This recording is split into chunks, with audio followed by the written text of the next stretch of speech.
ចឹងនៅក្នុងមួយចុចគឺស្មើ15មីលីលីត្រសម្រាប់បាសចុចសុខសូកូឡានេះ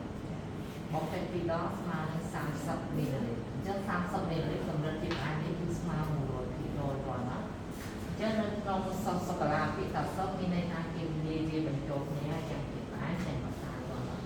អញ្ចឹងនៅពេលដែលយើងប្រើទៅលើសុខគឺយើងអត់មានទឹកស្ករបញ្ចូលទេគាត់ណាបើសិនជាបងប្រើទៅលើម្សៅគឺប្រើជាមួយនឹងស្ករតែបើយើងប្រើទៅលើសុខមានន័យថាយើងអត់ប្រើស្ករទេអូខេខ្ញុំជួយដាក់ចូលទៅក្នុងបបូរផងលើកយកឡើងនឹងអាយ៉ាទៅបង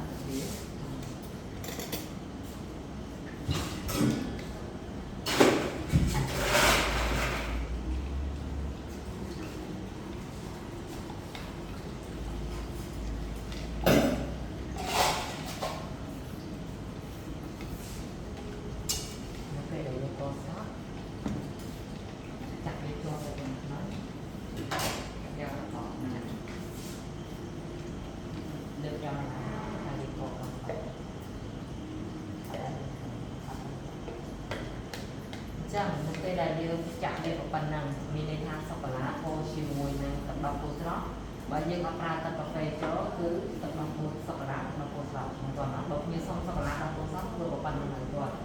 តែបើសិនជាគាត់ហៅកាហ្វេសូកូឡាទឹកដោះគោស្រស់ឬក៏ ice mocha មានន័យថាយើងប្រើទឹកកាហ្វេចាក់ខាងលើទៀតដល់ណាអញ្ចឹងមុននឹងចាក់មានន័យថាបងចាក់វាចក្រាបែបនេះ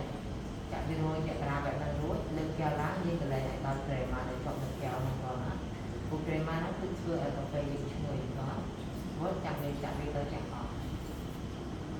ហើយខាងទឹកកកឲ្យពេញចាំលើវិញដល់ណាតែប៉ុណ្ណឹងមកបានកាហ្វេសូកូឡាឬក៏ ice